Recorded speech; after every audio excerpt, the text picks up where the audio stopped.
ఒక్కసారి కొమ్మూరి గోల్డ్ కి కాల్ చేయండి. తాకట్లో ఉన్న మీ బంగారాన్ని విడిపించి మార్కెట్ ప్రైస్ కి వాళ్ళు కొనుక్కుని మిగతా డబ్బులు మీకు ఇచ్చేస్తారు. హాయ్ హలో నమస్తే, వెల్కమ్ టు మనం టీవీ.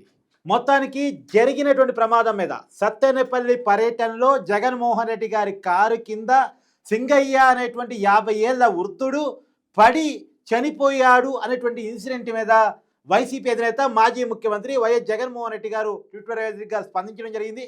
ఆ ట్వీట్ ఏంటి అనేటువంటిది మీకు వినిపించిన తర్వాత దాని మీద మరింత వివరణ విశ్లేషణ మీకు అందించే ప్రయత్నం చేస్తాం. ముందుగా మా జర్నలిస్ట్ పవన్ అక్కడ జగన్మోహన్ రెడ్డి గారు ఏం చెప్పారు అనేది మీకు చదివి వినిపించే ప్రయత్నం చేస్తాడు. సిబిఎన్ గారు, ఈరోజు మీరు రాజకీయాలను మరింత దిగజార్చారు. నేను అడుగుతున్న ఈ ప్రశ్నలకు మీ దగ్గర సమాధానం ఉందా, సమాధానం చెప్పగలరా అని క్వశ్చన్ చేస్తున్నారు. చంద్రబాబు గారు, అసలు నా పర్యటనకు మీరు ఎందుకు ఆంక్షలు పెట్టి ఎవరూ రాకూడదని కట్టడి ఎందుకు చేశారు? గతంలో మీరు కానీ మీ పవన్ కళ్యాణ్ గారు కానీ తిరుగుతున్నప్పుడు మేము ఇలాంటి ఆంక్షలే ఎప్పుడైనా పెట్టామా అని అడుగుతున్నారు. నిజానికి ఎస్, పాయింట్ టు పాయింట్ మనం వివరణ ఇచ్చేటువంటి ప్రయత్నం చేద్దాం. జగన్మోహన్ రెడ్డి గారి పరిపాలనలో అనేక ఔదారస్తులు జరిగాయి. చంద్రబాబు నాయుడు గారి చాలా పర్యటనలకు అనుమతులు ఉండే కావు. చంద్రబాబు నాయుడు గారి ఇంటి గేటు కూడా దాటినిచ్చేవాళ్ళు కాదు, ఔదారసులో పెట్టేవాళ్ళు. పైగా చాలా పర్యటనల విషయంలో ఆయన తిరుపతి పోతే తిరుపతి ఎయిర్పోర్ట్ లో బంధించిన విషయాలు గుర్తులేవా? నీకు ఒక ఇన్సిడెంట్ గుర్తు చేస్తా. చంద్రబాబు నాయుడు గారు అరెస్ట్ అయ్యారు. చంద్రబాబు నాయుడు గారిని పలకరించడానికి పవన్ కళ్యాణ్ గారు హైదరాబాద్ నుంచి బయలుదేరారు. ఫ్లైట్ లో పోదాం అనుకున్నారు. ఫ్లైట్ కుదరదు, ల్యాండింగ్ అవకాశం లేదు ఆంధ్రప్రదేశ్ లో అని చెప్పారు. తర్వాత బై రోడ్డు పవన్ కళ్యాణ్ గారు బయలుదేరి వెళ్ళారు. విజయవాడ అంటే ఇప్పుడు ఆంధ్ర బోర్డర్ లో ఆపారు. అవును, ఆంధ్ర బోర్డర్, కృష్ణా జిల్లా బోర్డర్ ఆపారు. ఆపిన తర్వాత ఆయన రోడ్డు మీద బైఠాయించి రోడ్డు మీద పండుకొని తన నిరసన చెప్పారు. అంటే ఇలాంటి అనేకం జరిగాయి. ఇదే పవన్ కళ్యాణ్ గారి పేరు ఉచ్చరించారు కాబట్టి, చంద్రబాబు నాయుడు గారి పేరు ఉచ్చరించారు కాబట్టి ఆ ఇన్సిడెంట్ నేను గుర్తు చేస్తానా? ఇవన్నీ జగన్మోహన్ రెడ్డి గారికి గుర్తులేవా, లేదా గుర్తుండి కూడా మర్చిపోయిన నటిస్తున్నారా? ఓకే, మీరు అడిగిన ఫస్ట్ ప్రశ్నకు సమాధానం వచ్చేసింది. అయితే ప్రతిపక్ష నాయకుడిగా నేను మా కార్యకర్తల ఇంటికి వెళ్ళడం తప్ప, ప్రతిపక్ష నాయకుడిగా రైతుల తరపున ప్రజల తరపున వారికి సంఘీభావం తెలియజేయడానికి వెళ్ళడం తప్ప, ఒక మాజీ ముఖ్యమంత్రిగా జెడ్+ సెక్యూరిటీ భద్రత అన్నది నాకైనా, లేకపోతే గతంలో మీకైనా, లేకపోతే భవిష్యత్తులో అయినా ఆటోమేటిక్గా హక్కు కాదా అని ప్రశ్నిస్తున్నారు. ఎస్, వైసీపీ కార్యకర్తలని పలకరించడానికి పరామర్శించడానికి వెళ్ళడం తప్పదు. కానీ వెళ్ళేది ఏ ప్రోగ్రాం? పరామర్శ ప్రోగ్రాం, రోడ్ షో ప్రోగ్రాం కాదు, పబ్లిక్ మీటింగ్ ప్రోగ్రాం కాదు. ఏ ప్రోగ్రామ్ ఆ ప్రోగ్రామ్ లా కాకుండా ప్రతి ప్రోగ్రామ్ ని బరితెగింపుగా బల ప్రదర్శనగా మార్చుకోవడం తప్పు. నువ్వు వెళుతుంది ఏది పరామర్శ ప్రోగ్రాం కోసం. పరామర్శ ప్రోగ్రాం కోసం ఇచ్చిన పర్మిషన్ ఏంది?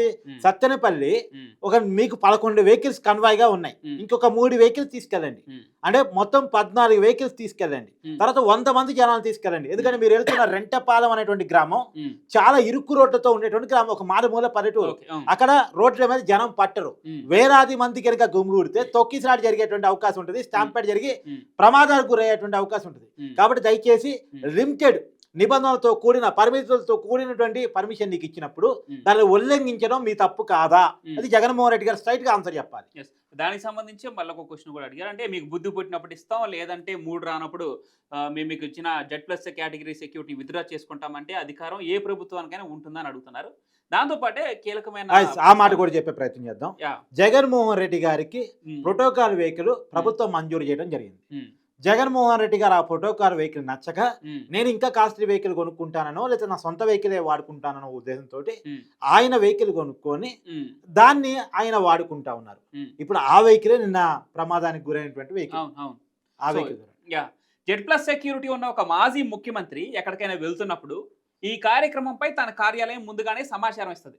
అలా సమాచారం ఇచ్చిన తర్వాత కూడా ఏ ప్రభుత్వ పోలీసులైనా జెడ్+ సెక్యూరిటీ ప్రోటోకాల్ను ఫాలో అయ్యి ఆ మేరకు సెక్యూరిటీని ఆ మాజీ ముఖ్యమంత్రి కల్పించాలి. ఇది నాకైనా మీకైనా ఒకటే. ఎవరి ప్రభుత్వం అధికారంలో ఉన్నా పాటించాల్సిన ప్రోటోకాల్ ఇది. అయితే మరి జెడ్+ సెక్యూరిటీతో మాజీ ముఖ్యమంత్రి ఉంటే తన ప్రోగ్రాంకు సంబంధించి రూట్ మ్యాప్ ఇచ్చిన తర్వాత కూడా పైలట్ వెహికల్స్ కానీ రోప్ పార్టీలు అన్నవి సెక్యూరిటీ ప్రోటోకాల్లో భాగమైనప్పుడు మరి మీ రోప్ పార్టీల జెడ్+ సెక్యూరిటీ ఉన్న ఒక మాజీ ముఖ్యమంత్రి ప్రయాణం చేస్తున్న వాహనం చుట్టూ రోప్ పట్టుకొని ఎవరూ వాహనం మీద పడకుండా చూసుకోవాల్సిన బాధ్యత ఉండదా? మనుషుల తాకిడి ఎక్కువగా ఉన్న ఈ పరిస్థితుల మధ్య అందుకే కదా జెడ్+ కేటగిరీ సెక్యూరిటీతో మాజీ ముఖ్యమంత్రి ప్రయాణంలో ప్రోటోకాల్లో భాగంగా ఈ రోప్ పార్టీని పైలట్ వాహనాల్లో పెట్టడానికి ప్రధాన కారణం ఇది కాదా అంటున్నారు ఆయన. నిజానికి ఇక్కడే వాస్తవానికి గవర్నమెంట్ ఇచ్చిన వెహికల్ ని కాదని ఆయన ఫార్చునర్ బుల్లెట్ ప్రూఫ్ వెహికల్ ని ఆయన సొంతంగా తీసుకొని, అది వైసీపీ పార్టీ రిజిస్ట్రేషన్ తో ఉంది, దానికి రిప్రజెంటెడ్ బై మొన్న అరెస్ట్ అయినటువంటి ఓఎస్టీ కృష్ణమోహన్ రెడ్డి గారి పేరు ఏదో ఉందంట. ఉమ్, అలాంటి వెహికల్ తీసుకుని వెళ్తే, ఉమ్, రెండోది జనానికి సంబంధించి పరిమితులు ఉన్నాయి, ఓకే. పరిమితికి మించిన జనం వచ్చారు, దాన్ని సమీకరించుకోవటం అనేది మీరు చేసిన తప్పు. ఉమ్, రెండోది ఉమ్, నీ పర్యటన సత్యనపల్లికి పోయిన తర్వాత నీకు రో పార్టీ ఇస్తారు, ఉమ్, కానీ ఇక్కడ నుంచి స్టార్ట్ అయినప్పుడే ఏది రోడ్ తాడే షో. తాడేపల్లి ప్యాలెస్ నుంచి స్టార్ట్ అయినప్పుడే ఉమ్, మీరు రోడ్ షో చేశారు. ఉమ్, ఉమ్, దారి పొడవునా మీరు పద్ధతిగా పోయి ఉంటే ఉమ్, మీకు తగ్గ సెక్యూరిటీ మీకు ఉండేది. ఉమ్, ఇప్పుడు జగన్మోహన్ రెడ్డి గారికి ఉన్న సెక్యూరిటీ ఉమ్, ఆంధ్రప్రదేశ్ డిప్యూటీ సీఎం పవన్ కళ్యాణ్ గారి కంటే ఎక్కువ. ఉమ్, నిజానికి ఆంధ్రప్రదేశ్ అసెంబ్లీలో ఉమ్, పవన్ కళ్యాణ్ గారికి 21 సీట్లు ఉంటే ఉమ్, వైసీపీకి 11 సీట్లే ఉన్నాయి. ఉమ్, టెక్నికల్ గా ఏది పెద్ద పార్టీ? ఉమ్, టెక్నికల్ గా జనసేన పెద్ద పార్టీ. జనసేన పార్టీ. కానీ మాజీ ముఖ్యమంత్రి అనేటువంటి ఒక హోదాలో నుంచి ఉమ్, జగన్మోహన్ రెడ్డి గారికి Z+ కేటగిరీ ఇస్తున్నారు. ఉమ్, రో పార్టీ అంటారా లేదో ఇంకోటి అంటారు. ఇప్పుడు జగన్మోహన్ రెడ్డి గారు చెప్పాల్సిన పాయింట్ ఎందుకు చెప్తుంది ఏంది? ఉమ్, అయ్యా జగన్మోహన్ రెడ్డి గారు, ఉమ్, మీరు ఎందుకు జనాన్ని ఎక్కువ సమీకరించారు నిబంధనలకు విరుద్ధంగా? ఉమ్, అది మీరు మేము అడుగుతుంటే ఉమ్, ఎందుకు మీరు రో పార్టీ ఇవ్వలేదంటారేంది? ఉమ్, మీరు అసలు ఆ జనం రావడమే తప్పు కదా. yes, మీకు ఇచ్చిన పర్మిషన్ ఏంది? ఉమ్, మీరు సమీకరించిన జనాలు ఏంటి? ఉమ్, మీరు రోడ్ షో ప్రోగ్రామ్ పెట్టుకో. ఇప్పుడు ఉమ్, ప్లానింగ్ ఎలా ఉంటుందండి పోలీసులది? ఉమ్, పబ్లిక్ మీటింగ్ పెడుతున్నారు, దాని తగ్గట్టు ప్లానింగ్ ఉంటుంది. అంతే. రోడ్ షో పెడుతున్నారు, దాని తగ్గట్టే ప్లానింగ్ ఉంటుంది. ఉమ్, ఇది పరామర్శ ప్రోగ్రామ్. ఉమ్, స్ట్రైట్ అవే వెళ్ళిపోతారు జగన్మోహన్ రెడ్డి గారు, అవును, అవును. ఎక్కడ ఆగేది ఉండదు. ఉమ్. స్ట్రైట్ అవే నిమిషాల వ్యవధిలో ఫాస్ట్గా అవును, వెళ్ళిపోతుంటారు. మీరు చెప్పిన దానికి యాడ్ ఆన్ పాయింట్ ఏంటంటే ఆయన వెళ్ళేది రెంటపాల గ్రామానికి. సో ఇక్కడ జరిగింది మాత్రం ఏటపాక బైపాస్ రోడ్ దగ్గర Yes, ఇన్సిడెంట్ yes, జరిగింది. Yes, yeah. valid యాక్చువల్ గా point. ఉమ్, రోడ్ క్లియరెన్స్ ఇచ్చేసారి వెళ్ళిపోతా అవును, ఉంటారు. అవును. ఇది దీని దగ్గర పోలీస్ ప్లానింగ్ ఉంది. Yes. కానీ దానికి భిన్నంగా జగన్మోహన్ రెడ్డి గారు జన సమీకరణ రోడ్ షో చేస్తే, ఉమ్, మరి రోడ్ షో పోలీసులు ఊహించలేదుగా రో పార్టీ ఇవ్వడానికి. yes, రోడ్ షో అని నువ్వు పర్మిషన్ తీసుకుంటే ఉమ్, రోడ్డు పరువున రో పార్టీ ఇస్తారు, ఉమ్. కానీ రోడ్డు పరువున రో పార్టీ ఇవ్వకపోవడానికి కారణం అది రోడ్ షో కాదు. సో అదే క్వశ్చన్ చేస్తున్నారు. మీ పైలట్ వెహికల్స్ కానీ సెక్యూరిటీ కానీ రోప్ పార్టీలు కానీ ఒక మాజీ ముఖ్యమంత్రి వాహనం చుట్టూ ఎందుకు పట్టుకోలేరు? ఇప్పుడు పవన్ నువ్వు జూబ్లీ హిల్స్ నుంచి బంజారా హిల్స్ వరకు రోడ్ షో చేసుకున్నావు, నువ్వు దారి పొడవునా నీకు రో పార్టీ ఇస్తారు. కానీ నువ్వు బంజారా హిల్స్ లో పరామర్శ ప్రోగ్రామ్ పెట్టుకున్నావు. స్ట్రైట్ అవే జూబ్లీ హిల్స్ నుంచి బంజారా హిల్స్ వెళ్ళటం, మధ్యలో ఆగటం లేదు, అంటే రోడ్ షో జనాలు లేదు కాబట్టి నువ్వు దిగిన తర్వాత రో పార్టీ ఇస్తారు. కానీ ఇక్కడ ఏం జరిగింది? రోడ్ షో జరిగింది. రోడ్ షో అనేది పోలీసులకు ఇన్ఫర్మేషన్ లేకుండా జరిగింది. పోలీసులకు ఇన్ఫర్మేషన్ లేకుండా దానికి పోలీసులను బాధ్యత చేయటం ఎట్టా? ఇంకోటి నేను అడగదలుచుకున్నది, జగన్మోహన్ రెడ్డి గారు సమాధానం చెప్పాల్సింది ఏంటంటే, ఆ సింగయ్య అనే వ్యక్తి నీ కారు కింద పడ్డప్పుడు నీకు తెలిసిందా లేదా? తెలిసినప్పుడు నీ కన్వాయ్లో ఉన్న మెడికల్ టీం నువ్వు ఎందుకు దింపలేకపోయావు? ఫస్ట్ ఎయిడ్ ఎందుకు చేయించలేకపోయావు? ఎందుకు ఇమీడియట్లీ నీ కన్వాయ్లో వెహికల్ ఇచ్చేసి ఎందుకు హాస్పిటల్ పంపించలేకపోయావు? స్ట్రైట్ అవే దీనికి ఆన్సర్ చెప్పండి. ఓకే, అంటే మీరు ఇచ్చిన సెక్యూరిటీ నిజమే అయితే మరి ఎవరైనా వెహికల్ కింద ఎలా పడగలుగుతారు? మరి ఏది వాస్తవం? అంటే మీరు సెక్యూరిటీ ఇవ్వలేదన్నది వాస్తవమా, లేకపోతే వెహికల్ కింద అసలు ఎవరు పడలేదన్నది వాస్తవమా అని ప్రశ్నిస్తున్నారు. దాంతో సెక్యూరిటీ ఇచ్చిన మాట వాస్తవమే, కారు కింద పడ్డ మాట వాస్తవమే. కాదు సెక్యూరిటీ ఎక్కడ లోపాలు కనపడ్డాయి అంటే, మీరు ఊహించని రోడ్ షో పెట్టుకున్నారు కాబట్టి ప్రాబ్లమ్స్ కనపడ్డాయి. ఓకే, నిబంధనకు విరుద్ధంగా పబ్లిక్ గ్యాదర్ అయ్యారు కాబట్టి ప్రాబ్లమ్స్ క్రియేట్ అయినాయి. ఓకే. సో ఇందాక మీరు చెప్పినట్టు ఆయన సొంత వెహికల్ పెట్టుకున్న దానికి ఆయన ఒక వివరణ ఇచ్చే ప్రయత్నం చేశారు. దాని గురించి ఒకసారి మాట్లాడదాం. Z+ భద్రత ఉన్న మాజీ ముఖ్యమంత్రికి బుల్లెట్ ప్రూఫ్ వాహనాన్ని కూడా గవర్నమెంటే ఇవ్వాలంట. గవర్నమెంట్ డ్రైవరే ఆ వాహనాన్ని డ్రైవ్ కూడా చేయాలి. ఇది ప్రోటోకాల్. అయితే మంచి బుల్లెట్ ప్రూఫ్ వెహికల్ మీరు ప్రొవైడ్ చేయకపోతే గవర్నమెంట్ అనుమతితో నేనే నా సొంత డబ్బుతో, ఇందాక మీరు చెప్పినట్టుగా ఆయన సొంత వాహనాన్ని కొనిపెట్టుకున్నారు, డ్రైవర్ని మాత్రం గవర్నమెంట్ అపాయింట్ చేసింది, అంటే ప్రోటోకాల్ ప్రకారం ఇచ్చారు. మరి మీ గవర్నమెంట్ డ్రైవర్ తోలుతున్న ఈ వెహికల్, మీరిచ్చిన పైలట్ వెహికల్స్ మీ రోప్ పార్టీల ఆధ్వర్యంలో ప్రయాణం జరుగుతున్నప్పుడు మాజీ ముఖ్యమంత్రి ప్రయాణిస్తున్న తన వాహనం సెక్యూరిటీ బాధ్యత మీది కాదా? అందుకే కదా ఈ ప్రోటోకాల్ అంటున్నారు. ఎస్, ఖచ్చితంగా ప్రభుత్వం బాధ్యత సెక్యూరిటీ ఇవ్వటం. ఇప్పుడు జగన్మోహన్ రెడ్డి గారికి ఇబ్బంది కలగదా? జగన్మోహన్ రెడ్డి గారి వల్ల ప్రజలకు ఇబ్బంది అయింది. అంతే. జగన్మోహన్ రెడ్డి ఇప్పుడు చంద్రబాబు నాయుడు గారు అప్పట్లో జగన్మోహన్ రెడ్డి గారు ముఖ్యమంత్రి ఉండగా రాళ్ల దాడి జరిగింది. చంద్రబాబు నాయుడు గారి మీద ఏకంగా రాళ్ళేసే ప్రయత్నం చేశారు. అది ఏం జరిగినట్టు? చంద్రబాబు నాయుడు గారికి సెక్యూరిటీ ఇవ్వడంలో పొరపాటు జరిగినట్టు. ఇప్పుడు జగన్మోహన్ రెడ్డి గారి మీద రాళ్ల దాడి జరగల, జగన్మోహన్ రెడ్డి గారి మీద చెప్పుల దాడి, గుడ్డ దాడు, ఇంకో దాడు జరగల. జగన్మోహన్ రెడ్డి గారి నుంచి, జగన్మోహన్ రెడ్డి గారి వెహికల్స్ నుంచి ప్రజల మీదకి వెహికల్స్ దూసుకెళ్ళాయి కాబట్టి ప్రజల మీద జగన్మోహన్ రెడ్డి గారు యుద్ధం ప్రకటించారా ఈ పర్యటన ద్వారా అనేది మనం మాట్లాడుకోవాలి. అయితే ఆ రోజు మీ ఎస్పీ ఈ ఘటన గురించి అసలు ఇచ్చిన స్టేట్మెంట్ ఏంటని ప్రశ్నిస్తున్నారు ఆయన. మరి ఎందుకు ఈ టాపిక్ డైవర్షన్ రాజకీయాలు? ప్రతిపక్షంగా నేను ప్రెస్ మీట్ పెట్టి సుదీర్ఘంగా గతంలో మీరు ప్రజలకు ఇచ్చిన హామీలు కావచ్చు, ఏదైతే మీ మోసాలు బయట పెడుతుంటే, మీ పాలనా వైఫల్యాలు, రెడ్ బుక్ రాజ్యాంగం పేరుతో మీరు చేస్తున్న ఈ భయంకర పాలన గురించి ఎక్స్పోజ్ చేస్తా ఉంటే రాష్ట్రంలో విచ్చలవిడి అవినీతి, తద్వారా రాష్ట్ర ఖజానాకు మీ వల్ల జరిగే నష్టాన్ని, అతలాకుతలం అవుతున్న రైతులు, అక్క చెల్లెమ్మలు, పిల్లల బతుకులు, వీటన్నిటినీ నేను చెప్తే వాటికి సమాధానం చెప్పలేక ప్రజల్లో మీ మీద ఉన్న వ్యతిరేకతని నా మీద ప్రేమను చూసి తట్టుకోలేక మీరు దిగజారి డైవర్షన్ రాజకీయాలు మరింత దిగజారి చేయటం అత్యంత హేయకరం. కాస్తైనా సిగ్గు తెచ్చుకొని మారండి. సరే, రాజకీయాల గురించి నేను మాట్లాడను. ఉమ్, సరే, పొలిటికల్ స్టేట్మెంట్స్ వదిలే. ఉమ్, కానీ నేను అడుగుతుంది ఏంటంటే, ఇందాక ఎస్పీ స్టేట్మెంట్ అని చెప్పారు. ఉమ్, ఎస్పీ స్టేట్మెంట్ ఏ రకంగా ఇస్తారు? సహజంగా ఉమ్, పోలీసులు ఇవాళకున్న ఇన్ఫర్మేషన్ ఇవాళ ఇస్తారు. ఉమ్, మళ్ళా దర్యాప్తులు ఏదైనా కొత్త అంశం జరిగిందనుకో, ఉమ్. వాళ్ళు కూడా దాన్ని కూడా పబ్లిక్ నోట్ లో పెట్టే ప్రయత్నం చేస్తారు. As per enquiry. As per enquiry.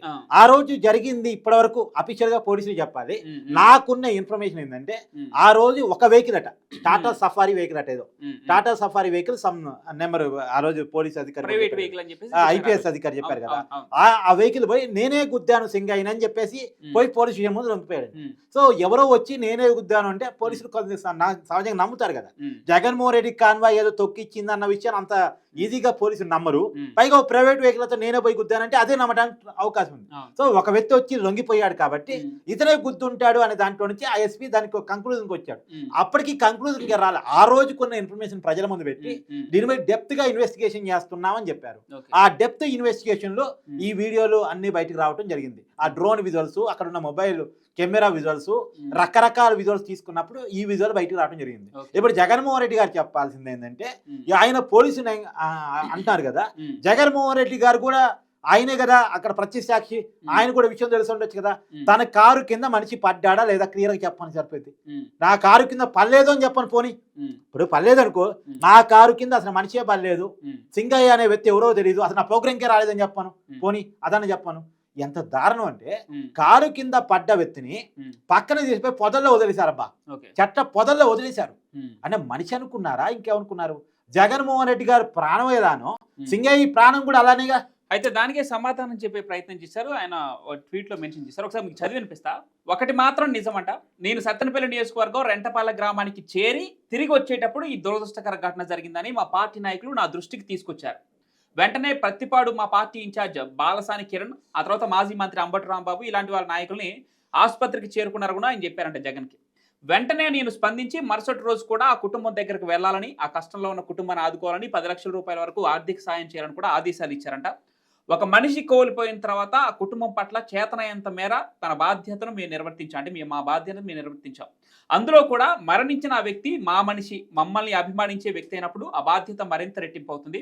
ఇదే పర్యటనలో గుండెపోటు కారణంగా ప్రాణాలు కోల్పోయిన మరో అభిమాని విషయంలో కూడా ఇదే రీతిలో స్పందించాం. అయినా మా మీద విష ప్రచారం చేస్తున్నారు. మానవత్వం గురించి, నైతికత గురించి మీరు పాఠాలు చెప్పడమే ఆశ్చర్యం. Last point. అయినా నేను చంద్రబాబు గారిని ప్రశ్నిస్తున్నా ఒకటే, మీ పర్యటనల సమయంలో, మీ మీటింగుల్లో చనిపోయిన వారి విషయంలో మీరేం చేశారు, ఎంత చేశారు, ఎంత మేర చేశారు? మీరా మానవత్వం గురించి, నైతికత గురించి మాట్లాడేది? ఇప్పటికైనా మారండి. ఎవరు ఎక్కువ చేశారు, ఎవరు తక్కువ చేశారు అనేది ఆ పొంతన సరే వాళ్ళు రాజకీయ పార్టీలు తెరుచుకుంటే కానీ, నేను జగన్మోహన్ రెడ్డి గారిని అడదలుచుకుంది ఏంటంటే, ఎప్పుడు నాకు ఒక చిన్న డౌట్ ఉంది. ఇప్పుడు అంబటి రాంబాబు లాంటి నాయకులు ఏదైతే వృద్ధుడు దాని కింద పడి మరణించాడో ఆయన పరామర్శించడానికి హాస్పిటల్కి పోతే ఆ వీడియోలు ఎందుకు బయటకు రాలేదు ఒకటి కూడా?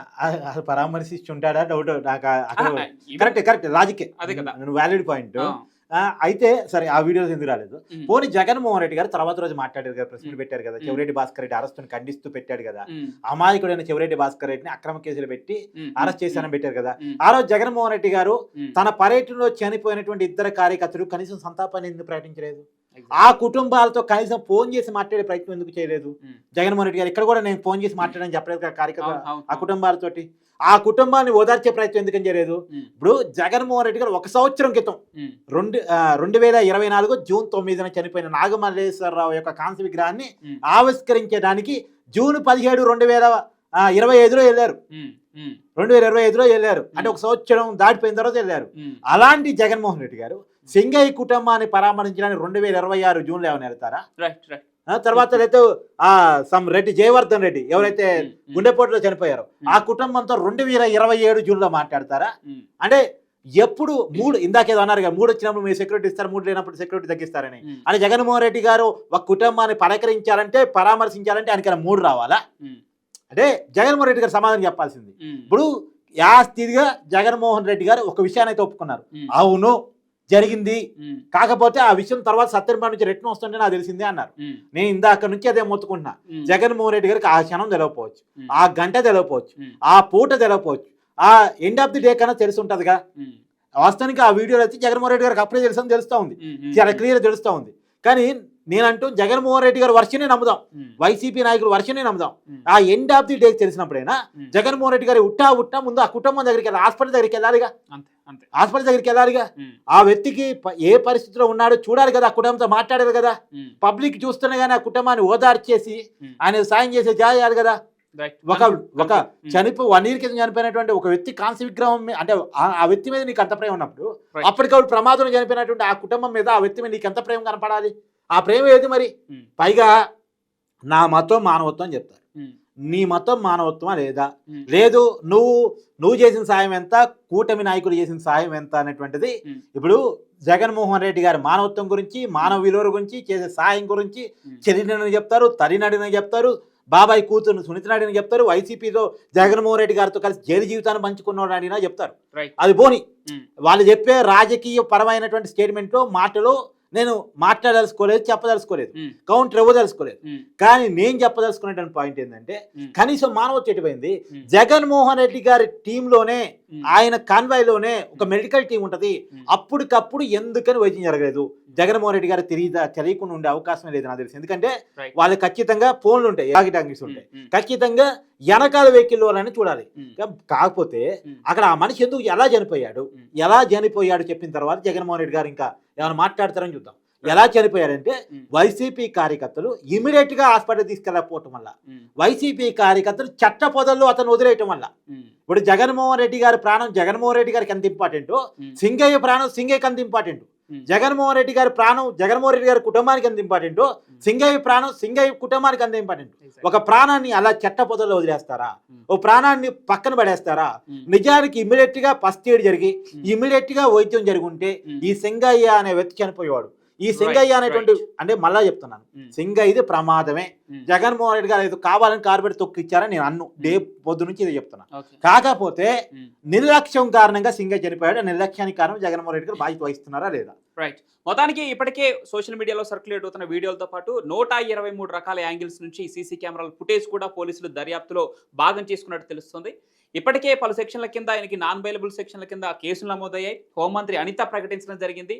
ఎంక్వైరీలో నిజాలు నిగ్గు తేల్చి జగన్ అయినా అరెస్ట్ చేసే సత్తా చట్టానికి ఉంది అని చెప్పేసి ఆమె చెప్పడం జరిగింది. చూద్దాం మరి అంటే ఈ విచారణలో పురోగతి ఎంతవరకు సాధిస్తారు, మరి అరెస్టు వరకు వెళుతుందా, విచారణతోనే ఆగిపోతుందా, ఏం జరుగుతుందో చూడాలి.